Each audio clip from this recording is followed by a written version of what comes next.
Hello and welcome to episode 33 of the Nerds at Large Gaming Podcast. I'm one of your hosts, Ben Affleck, playing the role of Darby Hallman. I am Ezra Miller, playing the role as Jeff Hale. I'll take, let's see, Henry Cavill. I'll be Henry Cavill. I figured that's what you wanted. That's why I went with Ezra Miller. I was thinking about Jason Momoa. I expected someone to take Jason Momoa. What a man. And I think that's an insult to Jason Momoa, if I said him. If any of us said, let's be honest. Yeah. Let's be honest. We are the Justice Squad, bringing justice to all Justice podcasts. Squad? A spinoff? Yeah. Oh, okay. I think we might get sued if we're the So Yeah. the Justice Squad we are. What about League of Justice? Is that good? Yeah. I mean, either one, whatever you want to call us. That will do. Yeah. How have you gentlemen been? Pretty good. School, yeah. Same old. How about you guys? It was a busy week for me. Still is, clearly. He is, you probably shouldn't be here. You should probably be doing homework, right? Absolutely, Yeah, absolutely. Yeah. He's dedicated. And then you're going to immediately But I'm leave here to dedicated. go see Justice League. So, Yeah. So we'll have to do a spoiler cast about that soon. yes, I absolutely, definitely want to. I'm, there. It'll be interesting to have, like, the two comic book guys and then the guy who, like, really has little interest in seeing this movie. But I'm going to see it anyway. But like It'll Wonder be Woman. interesting to see. Yes, I loved Wonder Woman, yeah. Yeah. So, I just hope this is Wonder Woman and Friends. And then, when we go see it, and if it's bad, we go to the room next over and see Thor to make us Still feel haven't better. seen Thor. I have not seen Thor either. Nope. Okay. I haven't really had a whole We lot can of do time. a dual spoiler cast. At the same time. Like, Yeah. 2 minutes on Justice League, 2 minutes on Thor. Go back and forth. Yeah. Well, do you guys have anything really new to say on games? I don't. So, I mean, if you do, then I've been playing a butt ton of Rocket League. Okay, you still on the... Yeah. Invite me. Like I'll play with you. I'll boot it back up. I'll be terrible. But I'll play with you. I absolutely love it, and I'm playing a lot. I think I've gotten better. I was really horrible at first. Definitely gotten better. Almost platinumed it. That's what's keeping me going. Nice. So I mean, if I can platinum it, you can platinum exactly. it. Will I promise you? So yeah, I mean, I really like that game. Every time I see it, like instead of playing a single player game, I finished Infamous. I'm still trying to platinum it, but every time I turn on my PS4, I immediately go to Rocket League now. So, yeah, I haven't really gotten anything else done in terms of gaming. It's easy to, when you get a game like that, one of those like multiplayer games that you can just like, I have 20 minutes to kill, turn it on. Like, it's hard to like go do it. I was in like an Overwatch kick for so long and I never got any other gaming done. Yeah. Are you playing with like other friends or are you just playing like online? I have not played with other friends yet. Okay. I've just been playing competitively with, against other people. I think I only played with other friends a few times, and that's usually when we got destroyed. Yeah. Because me and none of my friends are good. But yeah, I feel like it would be fun, but you'd probably be infuriated with each other. Yeah, there's a good chance. Do you do like the 3v3? Or what's the normal mode? I already forgot. So, 3v3 is normal, but there's also 1v1, 2v2, 4v4. 1v1's intense, yeah. Yeah, 1v1 is pretty fun, actually. It is. And then there's also like these like party modes, I guess, which Wait. I've tried. But Wait, guys, I got an idea. Oh wait. Darby, you still have multiple TVs here? Yes, we have 3. Let's play. One of them small. have you played before? A little bit. I haven't, though. That would be awesome. We all 3 have it. Yeah, we could do it definitely here. Should do. Oh we yeah, There one you team. want to. That'd be awesome. Yeah. Yeah, we're doing Let's Plays now, Will. If you haven't, I if you saw. didn't see, yeah. That was cool. Yeah. We're probably about to do it. That one was like we're getting our Was feet Injustice, wet with right? it. That was Yeah, the first one? yeah. We We're about also to did do Mario plus Rabbids, but we're about to do Cuphead, which I feel like me and him both. Okay. I feel like it's 2 players. there's no way that won't be funny just because of how infuriating it'll be, and we'll probably be screaming at the TV, dying over and We're over just again. gonna rage quit and the video's gonna end. Probably. I'm just gonna like throw my controller, then like scream, No, and then what's just going to happen is Darby's going to do a lot of editing to take out all the time with dying. probably. I'll just like jump cut to all of Yeah. our deaths and to me just like screaming into the sky. Yeah. It'll be great. It'll be good. It'll be good. Well, Jeff, have you anything really to note? Anything new or just Close more to Mario? 600 moons in Mario. Whoa. That's my Dang. 300 left. Yeah, I'll do it like Zelda and just do continuous updates. Yeah. I played more Zelda. Nothing really new to report. Yeah. That's the only thing I played. So. Still wandering the forest. Yep. Still wandering around aimlessly and absolutely loving it. Mm-hmm. Yep. All right, Jeff. Well, let's get on to the news. News jingle. Jingle, jingle, jingle. There it Okay. is. Guys, so people know, there is less news this week for the most part. So But a big thing happened last night. yeah, I'm just gonna say, I know we've been trying to do less reading, but for these stories, I'm gonna do more reading per story than we have in the last couple weeks. to give all the information and stuff. Yeah, a lot of stuff happened. I think we had a lot of like Star Wars news on our dock, and then like EA kind of threw all that out the window last night. But luckily, that's the first thing. Jason Schreier from Kotaku helped and at least put all of it in his article with all the updates. There we go. So it at least will be mentioned. Yeah. Okay, so I'll start reading that. EA is temporarily pulling the microtransactions for Star Wars Battlefront II, a shocking move that comes after days of zealous fan anger and just hours before the official launch of the game. And this is from the blog post that Oscar Grabelson, the general manager of Battlefront II developer DICE, wrote. Quote, "We hear you loud and clear, so we're turning off all in-game purchases. We will now spend more time listening, adjusting, balancing, and tuning. This means that the option to purchase crystals in the game is now offline, and all progression will be earned through gameplay. The ability to purchase crystals in-game will become available at a later date, only after we've made changes to the game. We'll share more details as we work through this." End quote. Previously, you could spend real money on crates and crystals that let you improve your gear, get better at the game, a system that veered dangerously close to pay-to-win waters. Controversy over Battlefront 2 has been swirling for weeks now, but peaked over the weekend after early access players discovered that the game's heroes could take dozens of hours to unlock, a process you could expedite by spending money to buy loot crates and earn credits. On Monday, EA cut the cost of all heroes, but the damage had been done. It was exacerbated. Yeah, that word. By widespread confusion over whether EA had also cut the number of credits you receive from playing the game. This week, it seemed like the only thing video games wanted to talk about was Star Wars Battlefront 2's various methods of making you pay extra money. The rage led to the most downvoted Reddit comment of all time by a great amount, and even hit by like hundreds of thousands. So fantastic. When I saw that, I was like, oh my gosh, because I can't believe EA is still the most hated company. Just like. And just there's like, so many worse companies. Just because it's video games. Yeah. I guess I'll let you finish that. Okay, the rage led to the most downloaded in a CNN article yesterday. At this point on Thursday. Thursday. Forgetting what day it is. Article proclaiming that this new Star Wars video game is under attack, and this is from the Jeff Grubb from Venture read in a Electronic Arts Chief Executive Officer Andrew Wilson had a phone call with the Walt Disney Company Chief Executive Bob Iger about Star Wars Battlefront 2. According to sources familiar with the situation, a few hours after that call, and players are finding that the option to purchase the premium crystal currency is no longer working. Yeah. So this was I would never have expected this. This was literally, we were like sending the news to each other. Like, we had a group text going on, the three of us. This was 3 hours before the game released. Yeah. The game was out today. Because I was stuck in a concert at school that lasted 2 hours. I'm sorry, Jeff. I feel like this was some sort of like world event breaking news that I was getting on my phone. I was like, oh, what?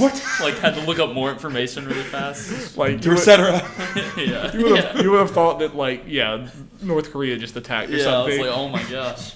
To the video game world, I guess this is the equivalent of that. No, but it was a good thing. Well, now it was just a Thursday nowadays. Yeah, I guess that is true. But this was crazy because honestly, the last few weeks, this has been a PR nightmare from Battlefront. It's just been an endless stream of bad press, and then like EA making just very tone deaf statements, and obviously the most downvoted Reddit comment of all time, which is insane. So this, I guess maybe I shouldn't be surprised. It was just like after we got this close to release, I just thought this was going to be what it was. I have a feeling, and obviously as it says, like this was probably a lot of this was Disney like calling up and saying, hey, we have a movie coming out next month, and you've had like 3 straight weeks of just nothing but horrible press about Star Wars. Stop it. And like it got up to the point where it was on CNN, so now like everyone is aware of it. It's not just a gamer thing, everyone's aware of it. So I guess like Will, you're the one that actually would potentially buy this. Jeff was never going to buy this game anyway.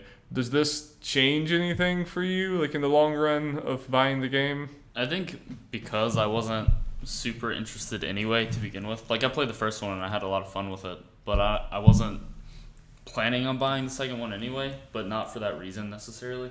Yeah. So I didn't keep up with, I guess, that kind of news as much as I should have, I guess. But so like for me, it didn't really affect how I'm thinking of the game in terms of me buying it. But kudos to EA for actually listening for once. Yeah. So, which is weird because, I don't know, hopefully their sales increase. Like, if they actually did something good and nothing comes out of that, then that's not going to look good for anyone. Yeah, we want the positive reinforcement. This is the good thing. This is what you should do. Yeah, well done, EA. So we'll actually buy your product. But if it's a disappointment, then that's going to be bad. I do think they do deserve, I think the internet, rightfully so, has been mad the last few weeks about this. I do think that to a certain extent, we need to now shift and we need to do the same thing when we were mad when they were doing the bad microtransactions. Now we need to applaud them for listening, even if it just took forever to do so.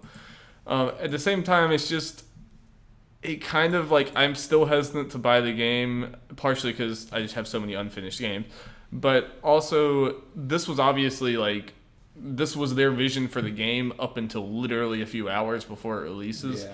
I'm worried that it's still the game's gonna feel kind of weird or unfinished or something because of these last minute changes. And at the end of the day, it still seemed like this was way more focused on the multiplayer end of it and the unlocking all these things and less on the single player, because everything I've heard is that the single player is short and a lot of people say it's underwhelming. Which, yeah, I mean, we were talking about Redbox right before, and it's I'm very tempted just to Redbox that game for the story, because I don't really want to play that game online. Yeah, so I'm not that interested either. And part of it is also, I do kind of feel like I was burned on Battlefront 1. Yep. It was fun, but it was not a $60 game. Yeah, it was a half-finished game. Yeah, I had fun for what it was, but once you play multiplayer for, 20 hours or whatever, you're basically done. You've basically done everything there is. You don't want to do any more of that. Yeah. And this, I feel like it did some things better, but then you still have to, I know they adjusted it, but you have to unlock all the characters. You have to play a certain amount and unlock them and do all this. In the first game, the heroes were power-ups you pick up on the map, which I also think was bad. I also think unlocking them is bad. I wish they would do it like the old Battlefront games did, and it was if you get enough kills, congratulations. Kill streak. If you get a good enough kill streak or something, it's they choose one person. It's congratulations, you get to be the hero for a few minutes. And I think that was such a better system than either of the two. But this is the future, Darby. And these, I don't know. And it's just kind of crazy how long it takes EA to learn. Like you said, they were voted the worst company in the world, which is absolutely not true. there are absolutely monster companies out there that exploit. I mean, maybe one is a video game company. Yes, but they were voted literal worst company in America, which is just objectively not true. But obviously, gamers don't like EA, and EA is kind of a laughingstock. Just as a side comment, remember when EA used to have those online passes? Those were the worst. Do you remember that? You had to you couldn't play their games online if it was a used game. Oh wait, I do. You had remember to enter the code and stuff for the new game. It was I never played EA. They had a specific thing. I didn't know too much of them, but yeah. And then we went through the whole season pass thing with EA, where it's just half of the game is cut off and sold to you separately, so you end up paying $200 for this game. It's just EA has to learn at some point. They are just so bad at PR and so bad at creating a good thing, and everything it just seems like corporate nonsense when they talk, and it's just you have Star Wars. Just release a Star Wars game. None of this extra crap, and people will buy it. It shouldn't be that hard. Yeah. It really should not be that hard. It shouldn't be this much shit thrown at a Star Wars game. You can make a subpar Star Wars game and it would still sell well. Yeah. So just make a good game and don't worry about the rest of this crap. Oh yeah, I just had a thought. I don't know what their plans are for post game stuff. As far as the release schedule, I know they are going to do it. And it's going to be free. Yeah. But it's another incentive for people like you guys to watch the movie right away, because I think they said, "Hey, Last Jedi stuff's coming." Mm-hmm. Yeah. Depending how quickly they do it, they might spoil stuff with that. Yeah. I guess, so, closing thing that I'd like to talk about this, what do you think this means going forward for other developers, putting in microtransactions? Is this kind of a cautionary tale for them, and do you think that some developers will think twice about putting them in there, or either just the way that they're doing them?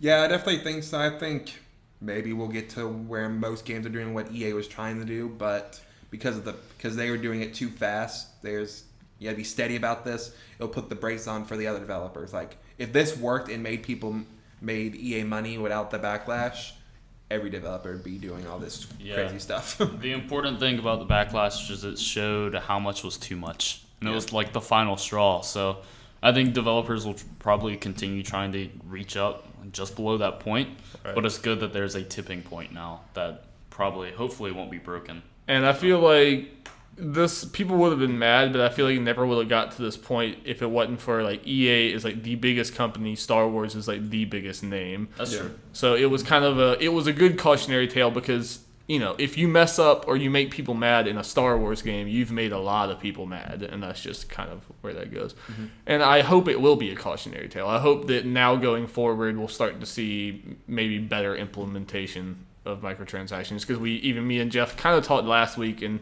it was kind of a bleak conversation we had about, like, you know, this microtransaction stuff is going to hit a brick wall, and or it's going to like get so bad to where it has to turn around. Hopefully maybe we hit that point early on, and now we can, you know, flatten out, get better. I'll be very interested to see how this game sells and how the reception will be. Yeah. Because it's just such a sudden change after so many weeks of negative press. And what EA does, like what are these changes? Because I don't have the exact thing, but the chief editor or whatever from US Gamer tweeted, don't have the next line here, pretty much said like, yeah, I don't expect too much out of this. They talk to EA and it sounds like they're learning the wrong lessons.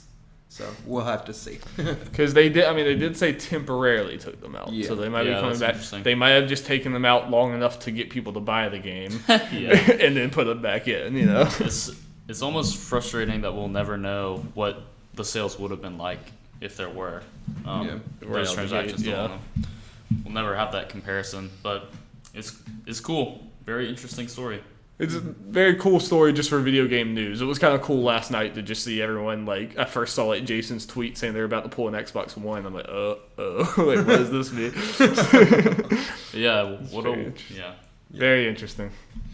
Okay, moving on. Unless you have something else. I was just going to say, did y'all see that story Jason Schreier did about the fake EA employee? I was halfway through reading that. What was so funny? So, like, he said that he was getting, like, death threats and stuff, and, like, didn't, like, NBC and other people, like, picked it up? Yeah. I mean, Jason, like, looked into his story and tried to find validation that he was a real person that worked at EA, and he just couldn't. And then he finally got in contact with them and was like, hey, I'm very sorry for your situation. The people are sending you death threats and stuff, but I'm having trouble, like, finding out if you actually work there. Can you send some sort of verification? And the guy, like, asked to be off the record, but he just, like, never replied. So and then he changed all of his biographical information to take away anything about EA. You know what the worst part of that? You know what the worst part of that whole thing is? A video game journalist from a exclusively video game site was doing better at being a journalist than the mainstream sites.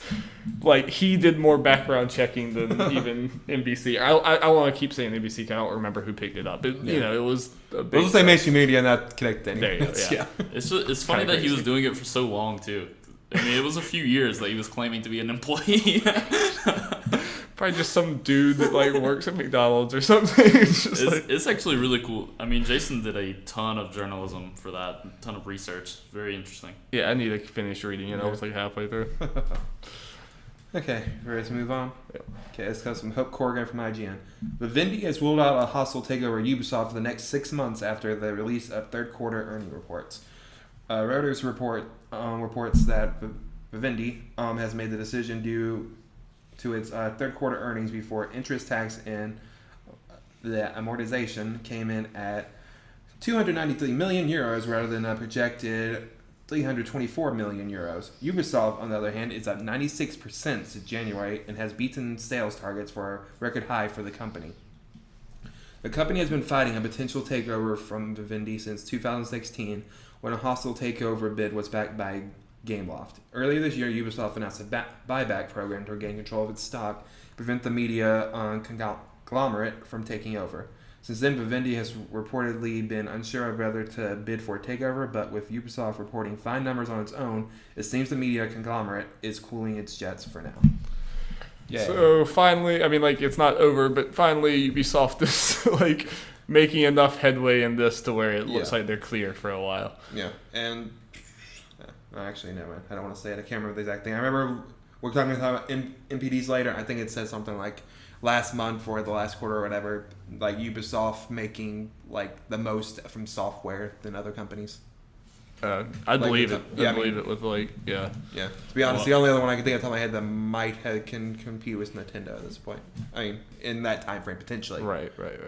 But yeah, Ubisoft, I would makes sense. Mm-hmm. They've struck gold this year, really. So, yeah. Pretty good for them. With Mario plus Rabbids, who probably did way better than they ever would have expected. And then like Ghost Recon Wildlands was the best selling game. For Honor. Until Destiny, yeah. And For Honor was really good. Still up there. Assassin's Just Creed Dance still great. Came out this year, right? Like, we don't pay attention to it, but it's because it sells really well. Yeah. They're doing good. And they got Far Cry coming out next year. This whole Vivendi story has just been one of the wildest things I've ever seen in gaming, where it's like, they're like, no, we're not taking them over, and then they absolutely are. Like, super aggressive. Yeah. Like, nah. No, we're not taking them over. You're taking them over. Come on, guy. Yeah, who's the, what does taking over mean? Yeah. Yeah. So, I mean, good for Ubisoft. I mean, I think this is a pretty universal thing all across games media that everyone was kind of pulling for Ubisoft to get out of this. Where it's like, I don't know. I like Ubisoft. Me too. So, we'll continue to give updates whenever we hear more about that. Maybe a while, judging by this article, which it looks like they might be clear for a good bit, which I'm okay with. Yes. Okay. Moving on. This goes from Joe Scrubbles from IGN. Nintendo is reportedly close to agreeing a license for an animated Super Mario Brothers movie with Illumination Entertainment, the studio behind Despicable Me, Minions, and Sing. According to the Wall Street Journal, Illumination has been in talks with Nintendo for a year, with the deal close to sealed because Nintendo has been assured that it will be part of the creative process. Mario's creator Shigeru Miyamoto has apparently been involved in the talks and will likely serve as the producer on the film if and when it's made.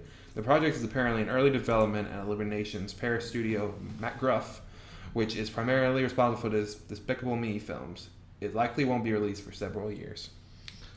Let me tell you, boys. Let me tell you how not excited I am for this. Where's my Waluigi movie? That's all I ask. On a Waluigi action movie. Yeah, I mean, would you be excited for that, Darby? Guns, explosions, and just so much sex. So much sex. How about a what? How about a Luigi's Mansion opening Halloween horror movie? 2019. Like just gritty horror movie. Gruesome. Rated like they have to make a new rating. It's not just R. It's like way adults only. No, this is rated L for Luigi. Did they learn nothing from Ratchet and Clank? Yeah, that's what I want to know. Or number one, just video game movies in general. I don't know if we need to have them. And Mario is probably one of the game series out there with the least amount of story. Yeah, what are you gonna do? Mario's story is so simple and almost non-existent because that's kind of the point. So why would Mario be where you go for a movie? And not even the worst part, the Minions. The Minions people are the ones that are working on this. So is Mario's voice actor going to say more than 4 words? No, that's what I was going to say is who wants a movie where Mario talks? That's so weird. I also don't want a movie where he doesn't talk. I just don't want a movie. Yeah. All right, Jeff, you're more of a Nintendo guy and you're more of a Mario guy. Is there any glimmer of this that has you kind of optimistic or excited about it? I'm more intrigued than anything. What in the world are they going to do with this? I just don't even see it being the good type of bad. I see it being just bad. Maybe it might be good for kids, but I see it being just a purely kids movie that we can't get enjoyment out, which is fine. I mean, it's fine if kids enjoy it. I just don't see it. I know it's not going to make much money. I don't even need a movie. Just give me a Kid Icarus animated series, damn it. I mean, that's what I want. Well, they did. Did you ever see the Smash Bros. Thing? When they were announcing Smash Bros. Characters, they had some videos they put on YouTube and stuff, and Pitts was an anime looking thing. And Palutena. It was actually also really for well made. Kid Icarus Uprising, they had a bunch of animated shorts, which are really good. I find really good. Yeah. Something smaller like that, and at least there's you can make some story there, or whatever. Yeah. Mario, I feel like the only way this movie could be anyway halfway interesting is that if they they give it to someone who can take some liberties with the Mario story. If it's just kind of your typical kids movie, like story where it's just save the princess and go through bad things and then just come out on top with the same like structure as every other one, which I'm like 99% sure it would be, then I'm not interested at all. But I hope some writer, just give it to some writer who can do something kind of interesting, but there's not a whole lot of room to do. But Darby, you think it'd be better than the live action Mario movie? I kind of wanted to, like, when this was announced, I've never seen that movie, so I kind of want to go back and watch it as someone who's never seen it before and then write about it. I don't think I've seen it either. Maybe both of them. Darby, you want to do a spoiler cast for the Mario movie? Do you want to do a spoiler cast for the Super Mario movie? 2020? For Super Mario. Well, that too. Super Mario Brothers, like the 90s movie. Oh, wow. Man. Have you ever seen it? Because we haven't seen it either. Do you want to do that well? I just want to see how bad it actually is. Gosh. I mean, we don't have to do a spoiler cast opinion, but we can make at least watch. I'll definitely watch it. I was just going to write about it and be like, I've never seen Super Mario Bros. Let's go. Be like, write about it. But, yeah, well, if it does come out, odds are we probably would. If we're still doing it, we'll do a spoiler cast for it. I think some people actually love that movie because of how ridiculous it is, how just absolutely absurd. And that movie single-handedly scared Nintendo from letting anyone use their license for anything ever Why again. would you ever do a live-action Mario? I think back then Mario was so big in gaming, and Nintendo was the sole company in gaming, so they were just like, just give the license anywhere. We'll make so much money off of it, it'll be fine. And it's like, oh, it wasn't fine. Speaking of Nintendo movies, they announced who they got for the main person for the Detective Pikachu movie. Who is it? I've never heard of him. The problem is, it didn't say, it's like, okay, is he going to be voicing Pikachu, or is he going to be like the kid Detective Pikachu's supposed to be with? No Danny DeVito, no bye. This is fair. So apparently Detective Pikachu's still going. That's a movie that could be good. I have no clue. I have no clue what to expect from Detective Pikachu. Okay, I'm going to say this. I have more hope in that than this. That's not saying much. Yeah. But at least Detective Pikachu could potentially be a stupid, fun. If I had to put my money on it, I'd say that they're both bad. Probably, but yeah. I have a slightly more faith in Detective Pikachu. If I had to put my money on it, like Ratchet & Clank was bad, Assassin's Creed was bad, I'm pretty sure Tomb Raider is going to be bad. I think this Mario movie will be bad, and I think Detective Pikachu will be bad. That's why they just give us that Kid Icarus series. Yeah, just stop making video game movies. Just stop trying to make this a thing. Yeah. Sorry. And Nintendo, just focus making animated series for your stuff. That can work. Okay.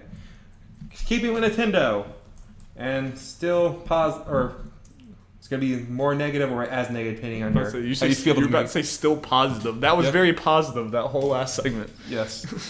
Depends how you feel about the news. Okay. Yeah, this is negative as a whole. Okay, this also comes from Corrigan from IGN. Nintendo has come under criticism from YouTube for how it handles monetization for content creators on the platform. I'm having trouble saying words today. YouTube's head of gaming, Ryan Wyatt, explained in an interview with Polygon that the two companies are in constant talks on how to improve things for publishers and content creators on YouTube. Quote, they're spending a lot of time looking at how to engage their creation community and how to handle monetization.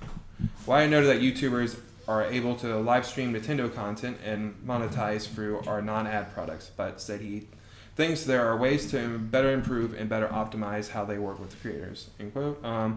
Earlier this year, Nintendo announced that the members of its Nintendo Creators Program can't live stream the company's games under the account that they have registered under the program. Instead, they must stream games under an entirely separate account and are unable to monetize the live streams. Wyatt explained that YouTube is working to be more transparent regarding why videos and demonetize, saying that the company takes it very seriously when it comes to creators' monetization. We continue to try and improve upon it. So, going more the thing of Nintendo sucks as far as YouTube goes, and YouTube's calling them out for it. Yeah, YouTube's directly saying it. Yeah, everyone knows it. I hope. My hope is that just as the Switch gets more and more popular, and as Nintendo becomes more of an actual kind of fixture in mainstream, just culture and video game talk, I hope that they start to change their policies and start to actually get more with the real world on YouTube. I feel like with the Wii U, they were kind of just so much shoved down the pipeline with everything that it sucked, but it didn't matter as much. Now it does. Yeah. So I'm hoping that they will, and YouTube directly calling them out is probably embarrassing for their brand. That's a good thing. Good job, YouTube. Yeah. And that could hopefully spur more change. But I know like some developers, like even we're gonna do it again. I was listening to Kind of Funny Games Daily, and like Jack Patillo from Rooster Teeth was on there, and he said that they just don't even stream Nintendo games because of this. They're like, we're not gonna do it until they change some of these policies. Didn't like PewDiePie do that too, or someone else? He might have, yeah. I'm sure there are plenty of streamers that do it. There are a lot, I think. Yeah, the only reason I can see like streaming, Nintendo games pretty much or like as far as streaming stuff going up on YouTube, doing it on Twitch, so at least you get tips and everything, right? And that's what you fancy doing. You're gonna play it anyway, and then put it on YouTube. And YouTube with the hope of it not being if you're a serious streamer who's actually doing this for a living or even part of your living, you really there's no point in doing Nintendo stuff. Wasting time, literally. Really. I mean, again, unless you do it on Twitch and then you get tips and stuff. Right. That's what you're gonna play anyway and want to play anyway, and that's what your audience wants. Yeah. So it just depends. Yeah. I don't know. I would hope that this starts to improve. But yes. Okay. Ready to move on? I believe so. We're gonna talk about fighting games a little bit. You guys ready? Yes. Yeah. Okay. Dragon Ball FighterZ. We got some new characters. And we're going to end it with some sad news, unfortunately. Going on. Okay. Teenage Mutant Ninja Turtles. In Dragon Ball FighterZ. Yes. Let's do it. Okay. So there was a scan. I don't think these technically have been officially announced by Namco Bandai. I don't know. But, magazine scans, it's real. Oh, yeah. That's how all these get revealed whenever I put them on here. Oh, really? Yeah. They come out in Japan in magazines first. That's how these stuff gets announced officially, technically. That's funny. Yeah. So new characters. Super Saiyan 3 Gotenks. Ultimate Adult Gohan. Go Tinks is the character? Yeah. The fusion of Goten and Trunks. Duh. My favorite characters. I'm sorry. Yeah. Wow. Kid Buu. And then on the scans, they showed a little maps for their arcade mode, which looks interesting, showing Beerus as potentially a character and Hit. Hit. That's his name. Yes. He's a hitman. So keep talking. Okay. We're learning. Me and Will are educating ourselves. Whoa. Oh, okay. That dude has some hair. I've seen. Yeah. I tried watching Dragon Ball a long time ago, early high school, but I only made it That's through the a few wrong episodes. time. You're already too old. If you weren't 6, then you're already too old. Yeah, you're probably right. 5. Yeah, and I was like, I can't do this, but I remember the name Gotenks, but I don't. Yeah, that's the one that's in the game. Blonde-haired Gotenks, Super Saiyan. Is he a kid? Yeah. Okay. Oh, Super Saiyan 3 Gotenks. I see. Yeah. I see. That's when you get really long hair. Yeah. For reasons. Because that just happens. Yeah. Is that a recent thing? No. That's technically been a thing since the 80s. Their hair always gets big in yellow, but I've never seen it go that long. You want to see something funny? Look up Super Saiyan 4. For Gotenks? For anyone. Just for anyone. Is it Tinks? Gotenks? It's the best. Gotenks. Do you even Dragon Ball? I forced him to. Yes, he did. Yeah, let's see it. Yeah. You turn into a monkey, dude. You get a monkey tail. Yeah, dude. Oh, God, that's terrible. None of this is official. Technically. Yeah. Heck yeah, man. Yeah. Monkey arms, monkey tail. When you turn into the big giant monkey from the game that I like. When you look at the moon. Full moon. Nice. Look when you have a tail. I'm sorry, Jeff. We're devolving your Dragon Ball segment. Now, we're going to get to the sad thing, unfortunately. I'm just going to say this. Last night, Hiromi Suro, who voices Bulma in the Japanese version, passed away. Which, obviously, very sad. Yeah, that is sad. Main reason I'm...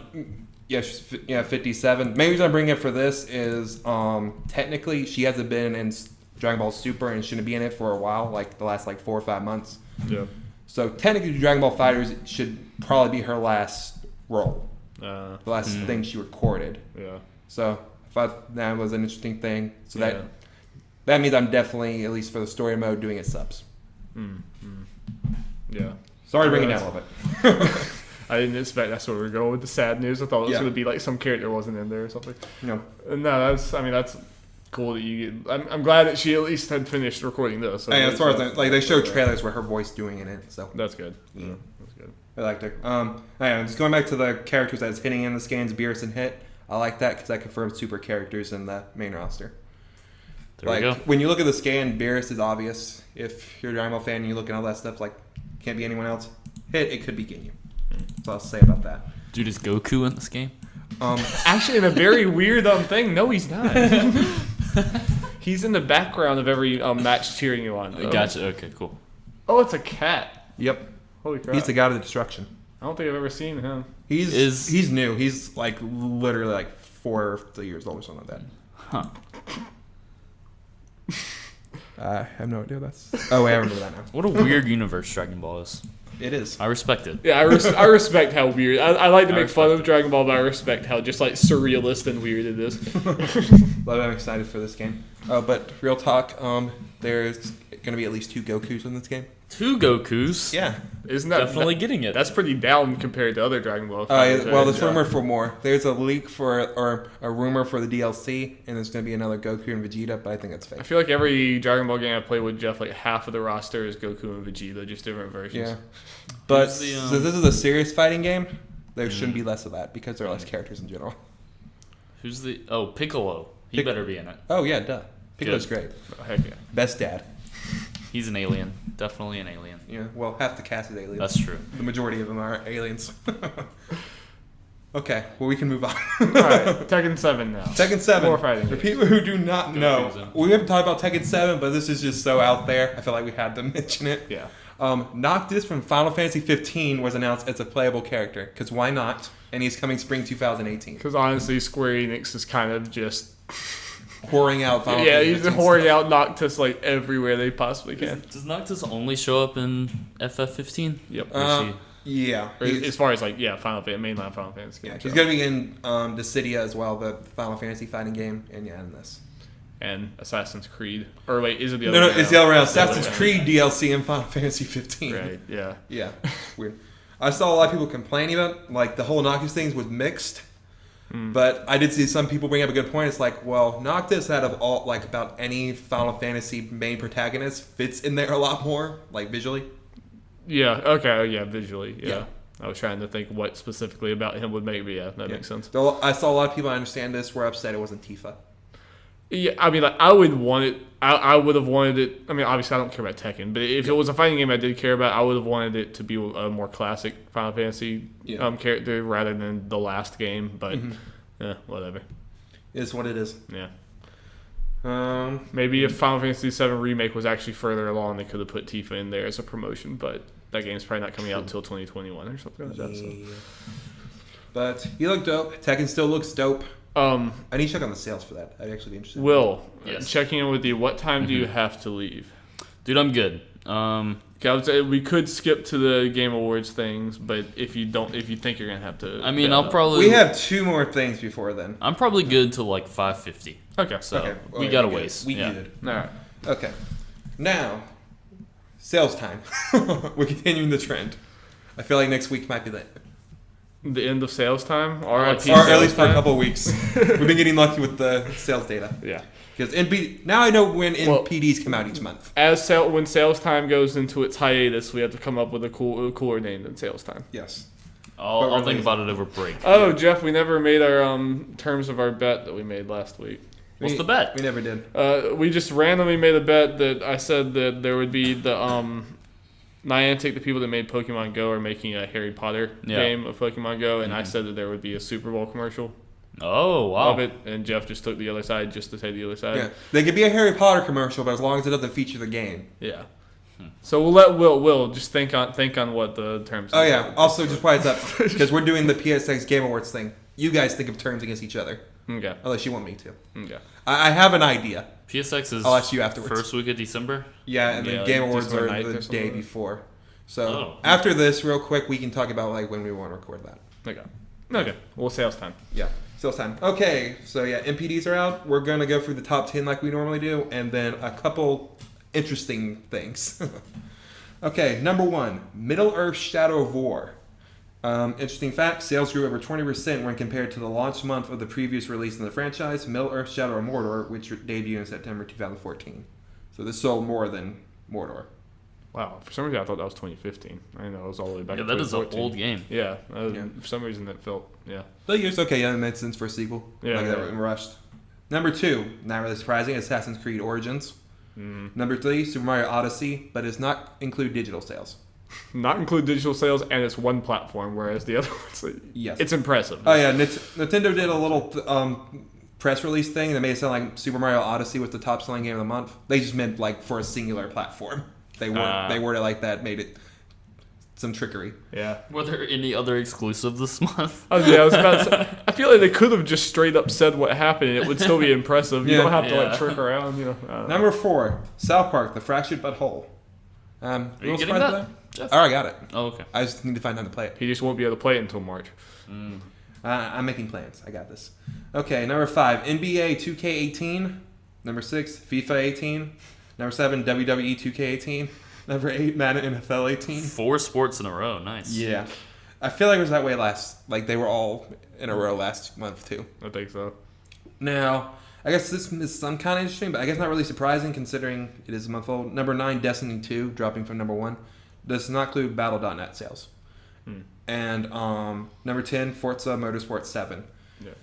I mean, I think Destiny 2 being that low would be more surprising if it wasn't for all the releases that came out this year. I mean, like Assassin's Creed. Well, number 1 through 4 are all new and they're big games. Right. And then 5 through 8, the other 4 that are above. I guess that's the only kind of surprising one, but it's also not the most surprising that FIFA and NBA sold more than Destiny. I guess the WWE one is a little more surprising. Yeah, but that is strange. There has been a lot of hype for that game recently. Oh, yeah. Like a lot more than some other. I'm trying to remember. What's the other race car game?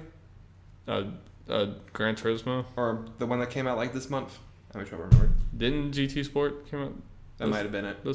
I don't think people like it very much, but yeah, Gran Turismo Sport or number 11. An apparently terrible Need for Speed came out or something. Oh, yeah. No, I was gonna say Gran Turismo number 11. I was gonna bring up what's kind of interesting. I think they said this was like the best month for racing games in a while. Okay. Not really surprising. I mean, I think everyone loves Forza. Yeah. Like, it's just. And have you ever been into racing games at all? Not really. Me and my roommate will play like old NASCAR games, but I've never played. Me and a serious. friend of mine played NASCAR 2002. Dude, so fun.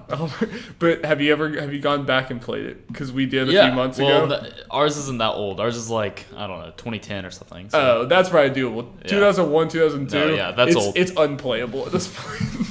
It is. When the cars crash together, they like bounce 20 feet up in the air, then like slam back down. And the physics are terrible. No, I really like racing arcade games, but I don't like racing sims that much. Yeah, they're okay. Mario Kart's the best racing game. That's true. Mario Kart's basically all I'm at. Yeah. Okay. A couple of interesting things from the top 20. Evil Within 2 at number 13. No digital sales. Yeah. Wolfenstein 2 at number 14. No digital sales. I want to talk about this. I feel so bad for Bethesda this year. Those games also came out this month. I feel like all of Bethesda's like new, like even though they're sequels, but like kind of bold like new games. They're different than everyone else. They're all good games. Evil Within 2, Prey, Wolfenstein, all the Dishonored from last year. Yeah, that's true. All great games. Every single one of them severely undersold. Yeah, and I kind of worry about what Lesson's going to be like.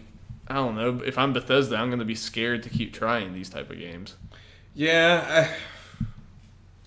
It is interesting because, like, at first I was thinking that they were a little niche, but I mean, Wolfenstein 2 is a first-person shooter, and Evil Within is, like, I guess it's still a niche game, but a lot of people are wanting that kind of horror game. So, but they were not advertised like niche games. I think Bethesda wanted something more out of these. No, for sure. Wolfenstein had like TV spots and stuff like that.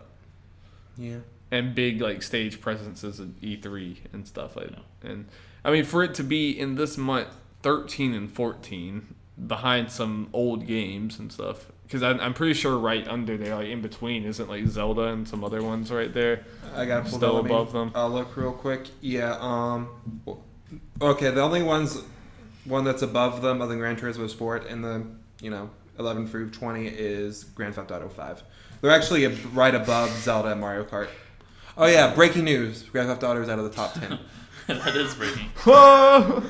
And yet Zelda, Mario Kart are 2. It's dead on life support. Yeah. In its 6th year. Yeah, Grand Theft Auto 6 coming out in a month, guys. They need to keep the train going. And come January, they'll probably be back up again. Oh, yeah.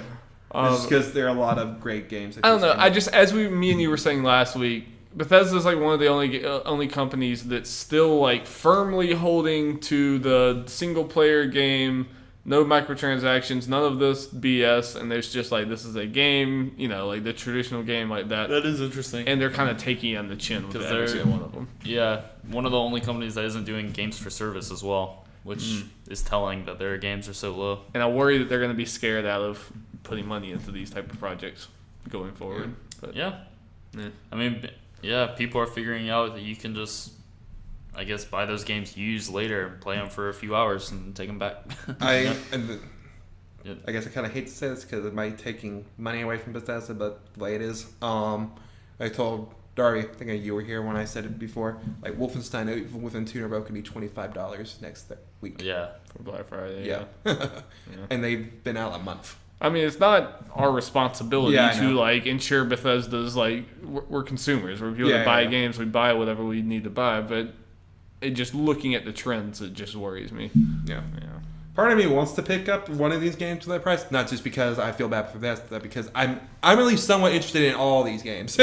I feel like I will play Wolfenstein eventually because it really does look. I thought Wolfenstein at E3, I guess, looked awesome. Oh yeah, it looked so cool. And from all accounts, I've seen mixed reception of the actual gameplay and the settings and stuff. Some people feel like the gameplay is kind of bland, or just the actual where you go in the game looks bland. But everyone says that the story is one of the best they've ever seen in games, and the characters are amazing, and apparently very, very gruesome. I heard people talk about some of the cutscenes in the beginning of the game. It's jeez, it's like a Quentin Tarantino movie or something. The whole thing looks like a Tarantino movie. It looks like Inglourious Bastards mixed with a bunch of other stuff. Mm-hmm. Yeah. Okay, a couple other things. Just one real quick. Updating on the best-selling games of 2017. Mario Kart 8 is at number 10 and bumped off Mass Effect. That's the only real update for that. Yeah. So, there's that. And one last thing. The Nintendo Switch was the number one selling video game hardware in October, followed by the Super Nintendo Entertainment System is the number 2 spot. When combined with the Nintendo 3DS Family System, Nintendo systems account for 2/3 of all video game hardware sold in the United States for the second month in a row. Nintendo making that money. Good on Nintendo. All right, well, I guess I'll read this one. I have to mess up with words now, Jeff. Yeah. This is something I've kind of been wanting to get to for a while. A few weeks ago, Jason Schreier had an article that went all the way up to the New York Times. Congratulations, Jason. On our peer, Jason Schreier. Oh yeah, we talk about him so much because he's just one of the best doing this stuff. But it was on crunch in video game, which if you don't know what crunch is, it's basically just when developers are overworked leading up to a game's release. So I'm just going to read pick and choose some things out of the article because it's some very interesting things. So all right, one was the designer Clint Hawking described suffering memory loss as a result of the stress and anxiety of crunching on a game. Brett Duville, a veteran game designer, said that he once worked so long and for so hard that he found himself temporarily unable to step out of his car. Another one said, modern video games like Mass Effect and Uncharted cost tens of millions of dollars and require labor of hundreds of people who can each work 80 or even 100-hour weeks. In a 2016 survey by the International Game Developers Association, 65% of developers said that they had to crunch, with 52% adding that they had done it more than twice in the previous 2 years. Of those who said that they did not crunch, 32% noted that their job did require periods of long hours, extended work hours, or extended overtime that was not called crunch. And also, their income pales in comparison to what's offered in other fields with reputations for brutal hours like banking and law. The average American game developer earned $83,060 in 2013, according to a Gama Sutra survey, or less than half of the pay of a first-year associate at a New York law firm. So, and this is just one article of many, and that Jason and other people have talked about with just developers kind of being pushed to their absolute limits when it comes to especially towards the end of actually making games. And I guess just the more we see about this, this type of stuff concerns me, and I feel like the games media doesn't talk about it enough because we don't have a window into that life as much as I think film directors and the process of making films is a little more of an open process that everyone knows about. Game developing, a lot of us don't. So I just worry, and I think this is a product of how young games are, and they don't have a union and stuff like we talked about last week. And I just worry, is this type of stuff unsustainable in the games industry? Is it going to get worse? And what can be done to make it better? I was listening to Jason and Kirk Hamilton of Split Screen. Split Screen. They talked about this a lot, and he's basically saying that it is unsustainable in its current form. It can't keep going like this. They're definitely gonna have to change something, but that doesn't mean that gaming as a whole is going to fall down a well or something. It's just that the way it is right now is bad. I feel like it's an overreaction to say anything that it's all gonna fall apart and die. I mean, it's a giant industry at this point. That's not gonna happen. But I think this is a big part of even why we're seeing microtransactions, other stuff like that, is because these companies need more money to pay their employees because if you don't crunch, if you don't get to the point where you're rushing to get this game out, it costs more money to not crunch, obviously. Yeah. Because you have to work longer on the game, pay the people more because you're working longer and everything. And obviously, the fact that this is happening kind of shows that there's not enough money being made, and developers are trying to find all these different ways to, get more money off of it, especially since the price of games hasn't changed in forever. And good for us, bad for them. Good for them. Very good for us, but very bad for them. And I think unionizing is one thing that's definitely probably going to happen and might help with this somewhat. It's also, I think part of it is, I do think as gamers we need to focus less on release dates and pushing for and criticizing so much when release dates get pushed back or don't get put out there, because I think part of the you have to get it out and you have to get it by this date that you said in gaming is part of what leads to the crunch. Go ahead, Will. I was just gonna say I think the larger problem within that or outside of that maybe is that developers are showing their hands too early, and it gets the people excited and wanting to know. And you think about movie production, you usually don't know that a movie's coming until way farther along in the process than a game. And that's just one of the many issues with how games are made, is that we are hungry to know what every developer is working on, and we have to get all that information, and that's what makes it so exhausting and anxiety ridden, I guess, for developers. So and we're kind of hungry because they made us hungry because they put those dates out there. I mean, things like E3 are literally made to get us excited.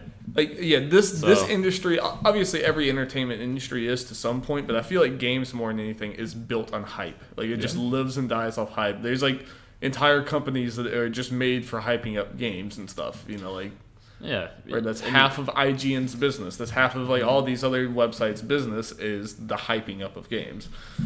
Yeah, I mean, E3 is awesome for us, but there's no movie equivalent to that or a music industry equivalent. It's very specific. Even Comic-Con is a lot different than E3. Yeah. So, and also obviously there's big differences depending on certain things, and Avatar, whatever, there's supposed to be 4 more Avatar movies. There hasn't been one in 10 years. Obviously, these things happen in movies, but to a point, I think everyone, when you're making a movie, you kind of know what that is, and you kind of know how long that takes for the most part, and the way that process goes.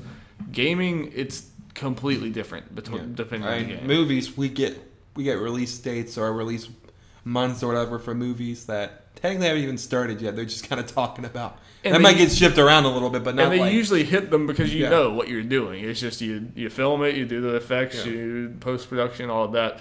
Games, especially as you read more and more about actual game development and the things that goes down, there are things that can completely change. You think you're on course, and then you have to completely change something, or something completely breaks, and you have to redesign it from the ground up. All this other stuff that makes you setting a date in the future kind of meaningless, until you're actually close enough to, do something about it. So I think these things, that's part of it. The hype of games and everything is part of what leads to this. I do think there needs to just be more accountability for how companies treat their developers too. Yeah. There's a difference between, I know every game developer they're in this because they want to make games. Obviously, with their skills, they can go into software or something and make a lot more money. They're in this because they want to make good games. So they want to stay up late and doing all of that. But at some point, if you're the company, you have to take a step back and realize that you're actually harming these people. It's bad for their health. Agreed. And yeah. So be interesting. Obviously, we don't have too much to say on it because we don't have too much experience with this. But I think it's something that needs to be talked about more, and I think it will be. Yeah. Let's see. Well, I was gonna bring up as far as the whole release date thing, people need to set less. That was probably Sony's strategy with it, because we got a lot of release windows for games that are pretty close. Normally we would have at least something more, but even with God of War, which they said early 2018, we don't have a release date for. Yeah, which is fine. It comes when it comes. That's why I want to stop getting so mad about it. But the only thing is there's a middle ground. Not you don't need to put out dates all the time, or you'd be pressuring to putting out dates. But also maybe don't show these games 3 times. No, that's the thing. If you don't want to give a date, then stop showing the game. Yeah, that's the problem. It's do we need to see God of War again when there's no date? I don't think they even really plan to show, because what they show was significantly less than the other two. It was basically just, hey, don't forget about this game. That was all it was. But which is fine. But I think there's a middle ground. Stop showing the game so much, but also stop. You don't have to worry about dates. I don't know. Yeah. But. Okay. So ready to move on? Yeah. Okay. Main topic of the show. We're talking the Game Awards. We're gonna go through most of the categories. The ones that matter. Yeah. Oh, shots fired. Or the ones. Yeah. Get out of here! Chinese Game of the Year. Yeah. Or the ones we actually have input in. And we're gonna say who we want to win and who we think we're gonna win, or if you can't really say who you want or who wins for you. There's some of these categories where we literally play none of them, so I won't have any input on my own opinion. But we say who we think's gonna win. All right. Of course, we're gonna say Game of the Year for the last one, because that's the big one. Do you just want to start with the second one, go down and go back? All right. Okay. Best Game Direction: Horizon Zero Dawn, Resident Evil 7, Biohazard, Super Mario Odyssey, The Legend of Zelda: Breath of the Wild, and Wolfenstein 2: The New Colossus. So game direction, I forgot. Maybe I should look at what their description for these things were. I have it pulled up. If you want me to read that real quick. Sure. Okay. Yeah. Awarded to a game studio for outstanding creative vision and innovation in game direction and design. To me, this almost is basically, or at least just, I don't know if it's always the case, but in this one, I feel like the game that I give to Game of the Year kind of has to be the game that I give to this. It's kind of the same thing. In my opinion, or at least I just feel like Zelda is, I feel like Zelda had the best direction with all these things. I still haven't decided what's I'm going to pick for Game of the Year yet. That's why partly the reason I want to say last. Yours is not completely tied. You don't. Yeah. No. But I also picked Zelda because when I read the description, it kind of was okay, it said innovation and outstanding creative vision. So what did something that's different? I feel like Zelda did a little more of that. Yeah, it completely innovated the Zelda formula. Yeah. And stuff like that. Mario kind of did that, but not to the extent. Yeah. What about you, Will? Yeah, I guess from this list, I would imagine Zelda would win. I could see Horizon possibly getting up there, but probably. I guess you don't have a personal choice. No, I don't. Oh yeah, so Dari, do you think Zelda is going to win the sword? It's either Zelda or Mario. I'll go with Zelda, but for this category, especially because of the innovation. Yeah, that's what I think. I think some people, and not saying that will mean Zelda will win the Game of the Year award, but I feel like some people may look at the way I do as far as choosing between the two. Yeah. As far as what's the deciding factor. So, So we'll go with best narrative: Hellblade: Senua's Sacrifice, Horizon Zero Dawn, Nier Automata, What Remains of Edith Finch, Wolfenstein 2: The New Colossus. I only played one of these games, so I voted for Where It Remains of Edith Finch. I haven't played any of those games. You played 3 of these games already. I played 3 of the games, and this was probably the hardest of all the categories for me to choose between. Hellblade. I actually chose What Remains of Edith Finch. Yeah, boy.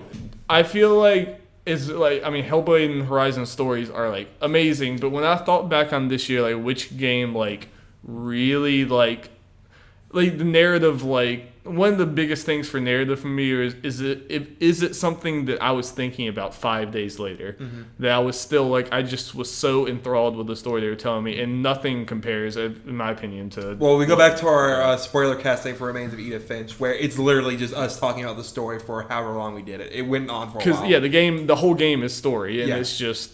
I mean, the way that it was just such a unique way to tell a story. Yeah, and it was really, I feel like I haven't played Hellblade or Horizon. I don't feel like we may not be able to get all that, but just based off the story. Yeah. Compared to what is the other game that Giant Sparrow made? I can't remember. Unfinished Swan. Oh yeah, I enjoyed that game. I got it for like $2. I have not played it yet, but it's super weird, but it's cool. You should play Where It Remains of Edith Finch. I know, I want to. You really should. It's really, really good. Now, who do you think is going to win this? Not What Remains of Edith Finch. I feel like it's going to be Horizon just because of how big of a game it is. Like, I think more people will play that game. I'd imagine it's Horizon too. Yeah. And I think Horizon deserves it to a point too. I mean, as far as like, they're kind of 2 different types of games. For a like AAA like open world RPG thing like that, Horizon story was one of the best. Yeah, I just think. Also, something that's bugging me, they have Ninja Theory under Horizon. At least on this. It's weirding me out. Yeah, that's a mistake. Oh well. Or maybe he did help. I don't know. Do we all think that Horizon? I would say Horizon if I had to bet on it. Yeah. But I want to be as surprised just because potentially other games winning, because these are it's something we got to think about. These are games journalists. Yeah. So they probably played a lot of games. So there's a chance that a lot of people, it's spread out, so something might come I wouldn't be the most surprised if like Hellblade somehow won just because of this crowd and because of the people that are there. I wouldn't be the most surprised about that. Yeah. But I would say Horizon. Yeah. Even though I wouldn't be the most surprised about Wolfenstein 2, but I would be a little surprised about I'm just going to say, just before we get to more, I'm surprised at how many nominations Nier got. Yeah. People love Nier. I mean, people really I'm getting that game. Yeah. That demo was awesome. I love the demo. I agree. Okay. Demo 1120450. Yeah. Okay. Best art direction: Cuphead, Destiny 2, Horizon Zero Dawn, Persona 5, The Legend of Zelda: Breath of the Wild. So it's Cuphead, right? Yeah. It's Cuphead. It's Cuphead. Unless somehow Persona is trying to win something, but Persona's second, 100,000%. Yes, but that was the only thing that made me hesitate on Cuphead. Definitely Cuphead. Cuphead's just so new and unique. For like, I've never seen like a game with that 1930s art style. Yeah. I also think that Cuphead will win. Definitely. Yeah. Best score / music: Cuphead, Destiny 2, Nier Automata, Persona 5, Super Mario Odyssey, The Legend of Zelda: Breath of the Wild. I played 4 of these games, made it a little more difficult. I, weirdly enough, I've only played one of these games, but I've listened to a lot of the soundtracks. Yeah. So what would you do? Nier Automata has a fantastic score. Yeah, I have not listened to it to Nier's, but it's beautiful. Out of these, I've heard like a lot of them. I just basically really just Nier and Destiny 2, and I haven't heard enough of Mario Odyssey. But I have to go Persona 5. I mean, I think just the music, that's so much of a part of Persona. Yeah. So much of its identity is that soundtrack, and it's just really good. I think Cuphead's is also great, but yeah, I have to go Persona 5. I think I ended up picking Persona 5. I was tough between that and Mario. It's because I have a soft spot for Mario music. Sorry, go ahead. Yeah, I was going to say, I'm really glad Destiny is on there, because Destiny's music is really good this time around. So. Now, this one, I'm not sure who I would say would win. Yeah, it's a tough one. I'd imagine Persona. I would still say Persona too. Yeah. I could see a couple other ones potentially doing it. Like he said, Nier. I don't know if this is a hot take, Jeff, but I absolutely. I feel like you're about to say what I'm thinking. Love the game, but I do not think Legend of Zelda has business being on this list. Yeah. I mean, the score was okay, but like it's not even anywhere near being the best Zelda score. Like, it was kind of like a lot of the songs are repeated, and a lot of the game there's no music, and that's kind of the point. That's part of the game. That's fine. But, yeah. I agree. So I don't really think it should be there. But okay, best audio design, and what should be the easiest win for a game in this whole thing?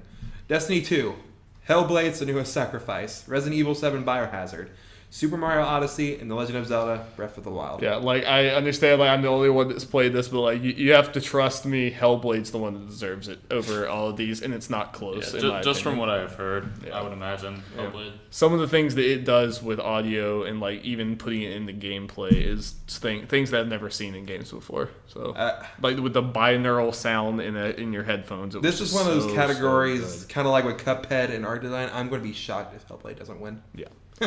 And so do we all think Hellblade is probably going to win this? Yeah, should win.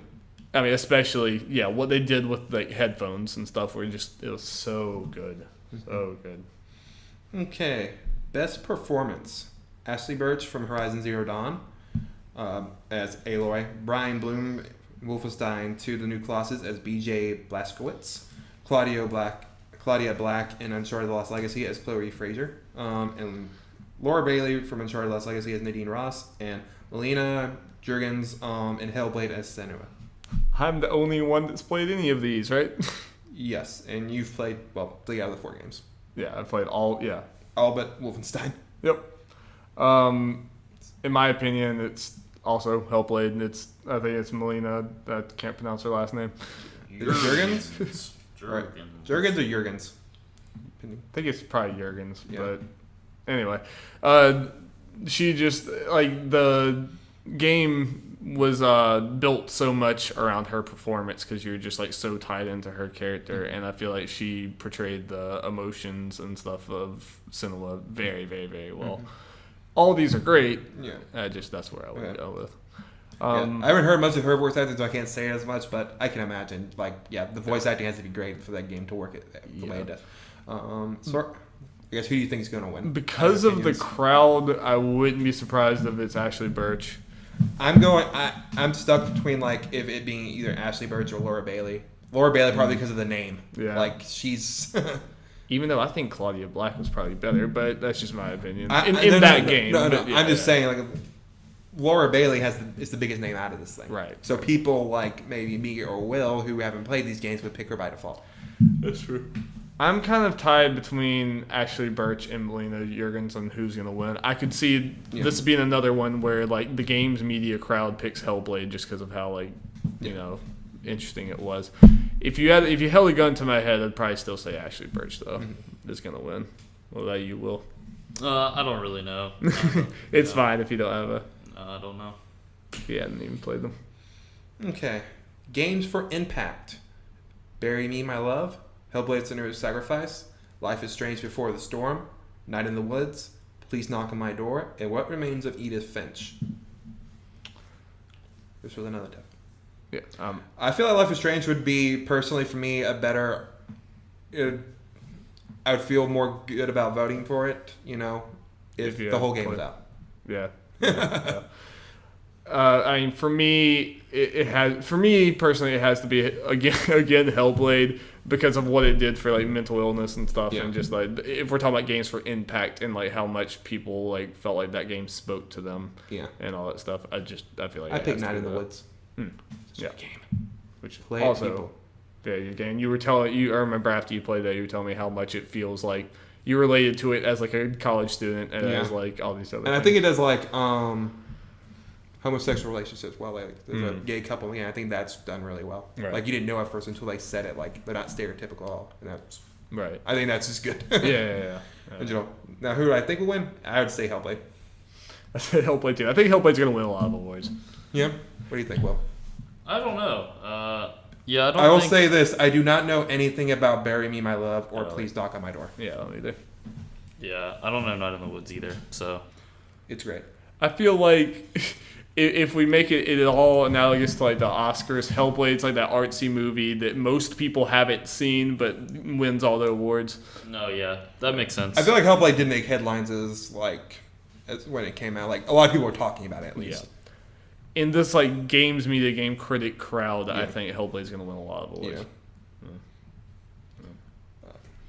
Let's see. This next category, probably the most competitive, I think. Yeah, probably. But I think there's also a clear winner. Okay. As competitive as it is. All right, we'll have to see. Okay. Well, as competitive as you think it is may not be the factor in this, depending. Best ongoing game: Destiny 2, Grand Theft Auto Online, Overwatch, PlayerUnknown's Battlegrounds, Rainbow Six Siege, and Warframe. I mean, I personally pick Overwatch because it's the only one I played. Too, but like, what's the clear? What's your choice and the clear winner? I assume they're the same. Well, okay. So the thing I was thinking is that PUBG is not gonna win Game of the Year, but it has to win something, and I think this is it. I think you're right. I think there's probably a very good chance. So, I would say that they're probably gonna win. But okay, this is an argument I was going to bring up during the Game of the Year thing for PUBG, but I guess I won't apply to this. And admittedly, I don't listen to a crazy amount of games journalists, so if you guys have examples that go against this, obviously let me know. I feel like PUBG is not as popular with game journalists, at least the ones I've heard, as a lot of these other games. I mean, overall, they don't play and talk about it as much. So at least the big IGNs and like Polygons and all these. So I think that might hurt its chances to win any of this. I get what you're saying, Will. Yeah. But the fact is, like, if this was purely audience vote, yes. But I think it's only like 10% or something. But also, it's just kind of something that's hard to ignore. Like, if we're gonna put it in this category, I kind of feel like it probably needs. No. I mean, I understand what you're saying, but at the same time, depending how like individual people look at, like Destiny 2 might have a shot because a lot of people are playing and loving that. Grand Theft Auto Online is still a big thing, but it's kind of the same thing as PUBG in a way. Yeah. Overwatch. Yeah. I'd probably, as much as people aren't liking Destiny 2 anymore, I'd probably say that would be the second option if it wasn't PUBG. Just because all these other games, like Overwatch won Game of the Year last year, I don't think it'd win another category. And then the other three, I think, are too old. I also don't know if enough has happened in Overwatch this year for it to justify getting that. Like they've had some new characters and stuff, but it's not like I think I would say it's a toss up between PUBG and Destiny 2 for who actually wins the thing. Yeah. Be interesting. But I mean, like with how much of a movement like PUBG has been, and how many people are playing that, it's kind of hard to ignore that. Yeah. Yep. I mean, it's just kind of a thing. Depending if people use their personal opinion or they do think about that. Right. Just it depends. Okay, moving on. Best independent game: Cuphead, Hellblade: Senua's Sacrifice, Night in the Woods, Pyre, and What Remains of Edith Finch. This one's tough, yo. It is a tough one. I mean, you played Cuphead, so I guess that's different. Yeah. I've played 3 of these games. I don't even remember what I did vote for in this category. I want Pyre to win, but I have not played any of these games. I just love Supergiant. I feel like if I had played Pyre, it would probably be right up there, either winning or like very close to it. Part of me said... I guess if we're just saying... If it's just like independent game and that's how we got this list of games, and then you just tell me to choose which one of these is the best one, like the best game after that. I haven't played enough Cuphead. It would probably be Cuphead. But if I can't vote for Cuphead, I would go What Remains of Edith Finch. Because I think What Remains of Edith Finch is a better all-around game than even Hellblade. Because Hellblade's combat got very tedious, at times. And so did the puzzles. So. I'd say, I'd probably go Cuphead too. But for me, in a way, it's a toss between that and Night in the Woods. I just love that game. Yeah, the more I think about Night in the Woods, the more high I think it might. You guys might be surprised how high it is in my end of the year list. I might be surprised. I think either Pyre or Cuphead wins. Yeah. I could see Hellblade, but people love Pyre and people love it. I'm going to be honest, just because all these are high quality games and I've heard people talk about them at least somewhat. I feel like Cuphead's going to win. Yeah. But I wouldn't be shocked if any of these games won. I wouldn't either. I'd be a little shocked if What Remains of Edith Finch or Night in the Woods won, just because no one talks about them. I feel like we're one of the only ones who really has talked about it much. But I feel like more people talked about it around the time they came out. They did. Yeah. But Cuphead's more fresh in mind, so that might be okay. Best action game. Cuphead, Destiny 2, Neo, Prey, Wolfenstein 2, The New Colossus. I'm going Cuphead. There's only one I played. Cuphead. But Destiny 2. You think it will win? Or what do you think will win? 'Cause I don't think Cuphead will win. I don't think it will either. I'm going... I could see Neo just because people really loved it at the time. Like, just... like that, but I could also see Destiny 2. I mean, what do you think? I guess potentially, well, maybe not with the way people are talking. Okay, I'm going Destiny 2 or Neo. I can't decide which one. I feel like it depends. I don't know. I haven't looked far enough down. But if Neo isn't... I think that's the only thing Neo's on. Basically. Yeah, if that's the only thing Neo's on, then it might win that. But I could see Destiny 2 winning easily. Yeah. I would say Destiny 2. If I had to say what I think is going to win. Got into my head, Destiny 2. I think I will not be shocked at all if Neo wins. Almost purely because almost everyone in that voting will have played Destiny 2. Yeah, that's true. And not all of them will. True. There are probably some people like, Neo's too hard, guys. Well, and Neo came out right in that giant glut, or right before that giant glut of games with Horizon and Zelda. Okay, guys, we just did Best Action Game. We got Best Action Adventure Game. Assassin's Creed Origins, Horizon Zero Dawn, Super Mario Odyssey, The Legend of Zelda Breath of the Wild, Uncharted The Lost Legacy. Legend of Zelda Breath of the Wild. I'd imagine so. Yeah, I mean, the action-adventure genre, if that's its genre, they did it that best. Yeah. Lost Legacy is not something that I feel like should be in Game of the Year for this. Like, it was very good. It was just, it was like nothing groundbreaking. It was another fun, game to put in there. Basically, is what it kind of feels like. Like, what's another good game with name recognition? Uncharted? Okay. Boom. Okay, best role-playing game. I guess so. We agreed Zelda will probably win this as well. I think so. Yeah. Wait. Best role-playing game? Yeah, best role-playing game. Where is Zelda on this list? Role-playing game? Wait, what? Is the list wrong on my phone? I don't know. Divinity, original. Zelda's not on best role-playing game. Yeah, that's what you're asking. Adventure. I thought you were. I thought we moved to role-playing game. We are now. Yeah. Oh, okay. Best role-playing game. Divinity Original Sin 2. A lot of people like that game a lot. So. Final Fantasy 15. Nier Automata. Persona 5. South Park. The Fractured But Whole. My vote is Persona. Yeah, mine too. It's kind of funny that Final Fantasy 15's on this. Why? It's a year old.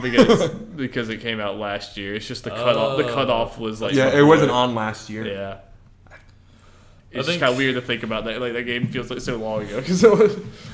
I think partly because of that, it's not going to win. Yeah, which is sad. I also have a feel. I mean, like. In my mind, it was not perfect. I think Persona 5 is going to be a much. Persona 5 and Nier are both going to be more highly regarded than 15. Oh yeah. I could see either. It's going to be either Persona 5 or Nier. I feel like those are the only two that I feel like. Divinity potentially has a dark horse because it's a case. It's one of those cases of not many people. I don't think have played it, but the people who played it love it. Yeah, Divinity has like above a 90 on Metacritic. It's beloved. So does Persona 5 and Nier's up there as well. So yeah. Persona will probably win. Yeah, all three of those are like right there in the running. I think Persona will win, but it wouldn't be surprising. No, South Park's gonna win because lack of weebs in the jury. Decent chance. But yeah, Persona 5 and Nier, I think. Best fighting game: ARMS, Injustice 2, Marvel vs. Capcom Infinite, Nidhogg 2, and Tekken 7. Speaking of that, we need to get Nidhogg for it. Obviously, ARMS, right? I'm going to laugh if all the other games split the vote and ARMS wins. Yeah. It's Injustice 2. I mean, I'm voting. I voted for Injustice 2. I hope so, yeah. I hope it wins. I'd really like. I could see Tekken 7 potentially. That'd be so sad. Yeah. It's going to be Injustice or Tekken, I feel like. Yeah. Unless my joking thing with ARMS happens. Yeah. I have not heard anyone talking about Marvel vs. Capcom. I don't think there's really hardcore fighting people who like it because it's a really good fighting game, but those people who are really hardcore and not the people that are on this.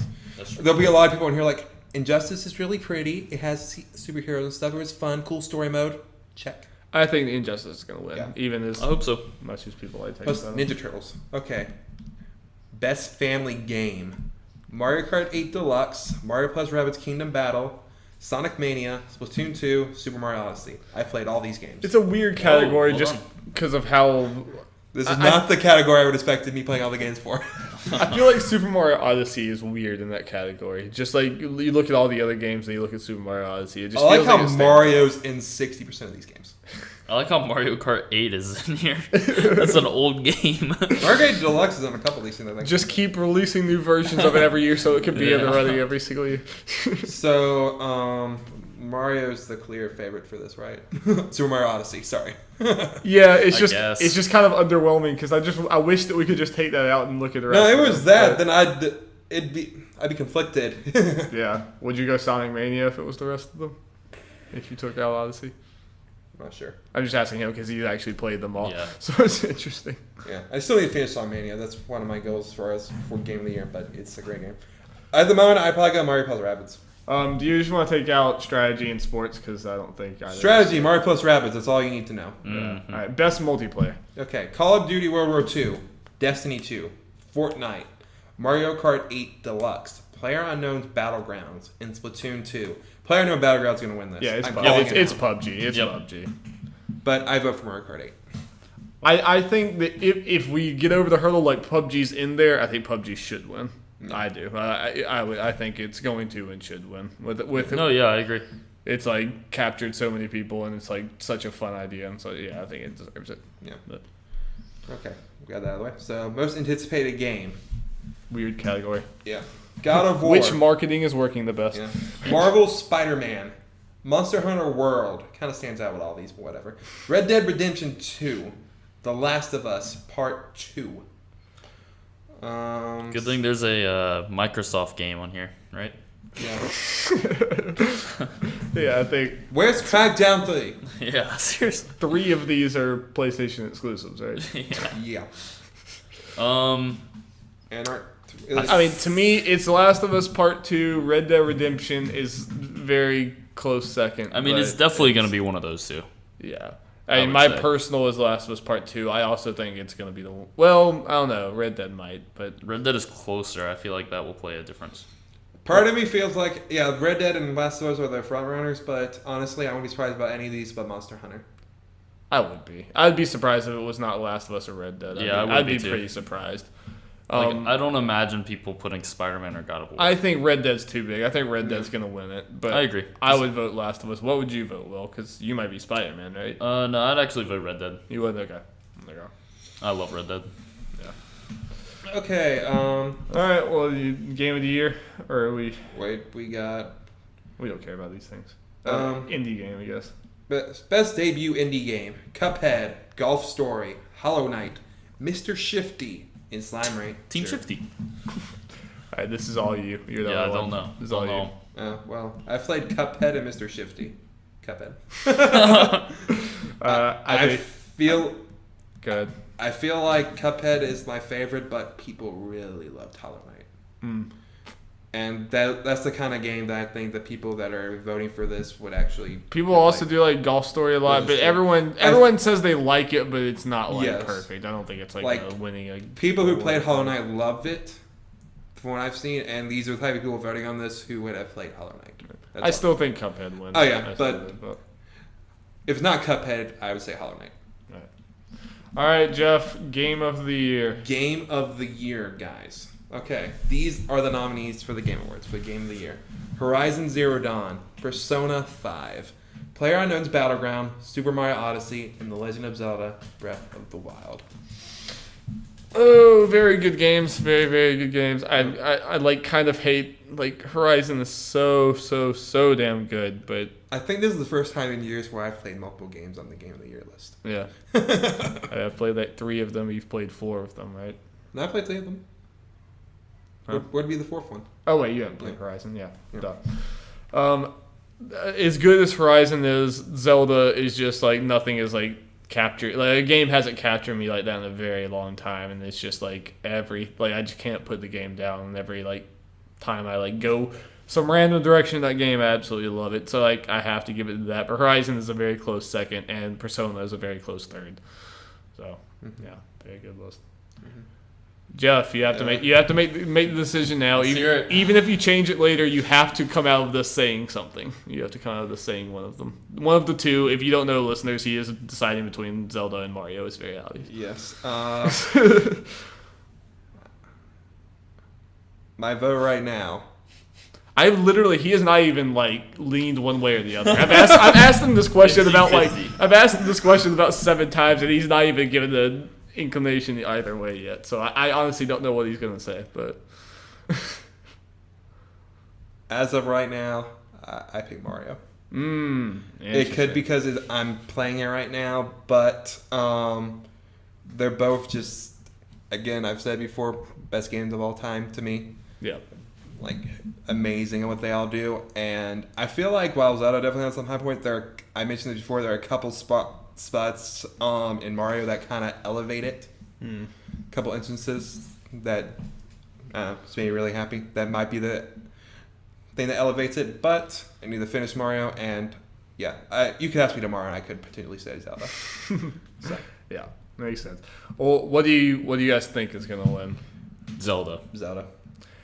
I think so too. That or Mario. It wouldn't overly surprise me if Mario gets it. It also wouldn't surprise me too terribly much if the votes are so split that Horizon wins. That so many people. Oh man, that'd be crazy. That I think no matter what, the most people are gonna vote for Mario and Zelda if you added them together. But I could see it being so split. No, yeah, that's a good point. I could potentially see that, but Man, how funny would it be if Nintendo split the votes and didn't win? That'd be so sad. No. Actually, we need the Video Game Awards Electoral College. You have to I can't remember who it was. It might have. I think it's one of the kind of funny people that said they talked to a Nintendo person and someone said that was their worry. That's a legitimate concern. Yeah. God, that's a real possibility. PUBG could technically win, but for the reason I said earlier, I don't think it's going to win. I don't think it will either. I'm glad it got nominated. That's cool, but yeah. As big of a movement as it was, if you just look at the game itself, it's very janky and half finished, and has a lot of things. Yeah, I mean, yes, it's a big movement, but there are a lot of reasons why. Yeah. A lot of maybe the polished version next year, but I don't think as it stands now. And I do. I love Persona 5 nominated. I feel like most people, if they're not voting for Mario or Zelda, they're probably going to be voting for Horizon most next. Yeah.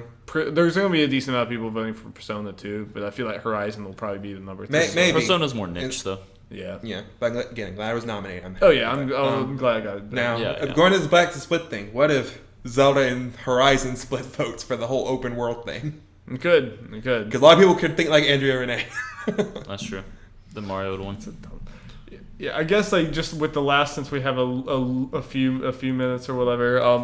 How do you guys judge a game of the year? Everyone kind of has their own thing that they look towards for it. It's simple for me. Which one do I like the most? Which one brings me the most joy? Which one irritates me the least? Stuff like that. I don't have set things like the mechanics have to be this good. The voice acting and story have to be this good. It just, how much joy does it bring me? How much do I like playing this game? Yeah. No, that's a good point. I mean, this year I haven't played any of those, so it's more of what have I heard the most of continually throughout the year, and that's probably Zelda. But if I'm reviewing a game for my own experience, it's usually how much am I thinking about this when I'm not playing the game, and that kind of shows how much I'm enjoying it. So the way I usually look at things is I look at what is this game or movie or anything trying to do, what's it trying to be, what's it trying to accomplish, and how well does it achieve that? How close does it get to achieving said thing? And that's when I look Zelda is obviously not trying to tell me a story, which is fine. The story in Zelda is not great intentionally. The story is barely there because they're trying to do this open world, open go wherever world. You want. You can finish the game whenever you want. Yeah, pure exploration, all this other stuff, just constant discovery, and it nails it. And that's how I'd judge that. Okay. Well, so remember that I mentioned this to Darby. I'm putting you on the spot, Will. Oh gosh. What are your goals before we do Game of the Year stuff in January? Oh no. We're doing you first, January? so we can get out of here. Yeah, we're planning on just doing beginning of January, so we have all year to actually play games. Beginning of January. I'm gonna. What do you want to get done with? This might be a little bold. We like bold. I don't know. I mean, I'm not gonna be bold, but we like bold. The plan right now is to get Horizon around Black Friday. Yes. So if I could have that finished by January, I mean, that's doable. That's a month and a half. With winter break, yeah, you could definitely. Like if you're gonna have some, are you working a lot over winter break? I don't think so. You could do it. You could. Yeah. So maybe getting and finishing Horizon, I think would be an admirable goal. Yeah. Yeah. I like that goal. Me, it's really I have to be more realistic. In me, it's beat Zelda, obviously, which it's already going to take a lot more time than I put in there. But and then I want to. I mean, I'm going to go immediately into Mario. I want to at least get. All right, I'll say at least beat Zelda, beat the main story of Mario. Yeah, you can do that. Yeah, and then however moons I get from there. Yeah. Hopefully it's more rather than less. I have a couple things. Okay, finish. Do you need to go? Let me hear Jeff's. Okay. Yeah, go quickly, Jeff. Okay. I believe in you. I was trying to remember them all. Okay, beat Mario, get all the moons or whatever, or how many I'm going to do. Okay. Wow, that's a lot. Yeah. Yeah, I've been doing it at a pretty fast pace. 400 more moons, Jeff. Actually, 300 or something. Yeah. Finish Sonic Mania. You never beat Sonic Mania? No, I got distracted. No. So I think I'm pretty close, so that's whatever goal. Okay. Start and finish South Park. Oh, there we go. It's not the longest game ever, so. Yeah. What else do I want to do? I want to do another month for Persona from where I am now. And I want to play enough of Xenoblade 2 where I can at least get a general impression of how I feel about it. That's a very vague goal, but that's what I'm going with. I like it. That's a lot of things. That's a lot of things. I think that's what. And if I can somehow throw it in, play Night in the Woods again with the update. That sounds like a good month and a half you got planned. Let's do it. All right, I forgot which actor you were. Henry Cavill. Thank you for joining us. I hope your performance is good tonight. Yeah. Gotta go fast. Hopefully, I'll have good things to say. I really hope so. I hope for both of your sake. Oh yeah, or I'll text you later or text the group chat about when we're gonna do the PSX thing, so I can at least start. Thank you so much for joining us, everyone. Yeah. Goodbye, everyone. Bye. All right. Bye, everybody. See you guys. See you.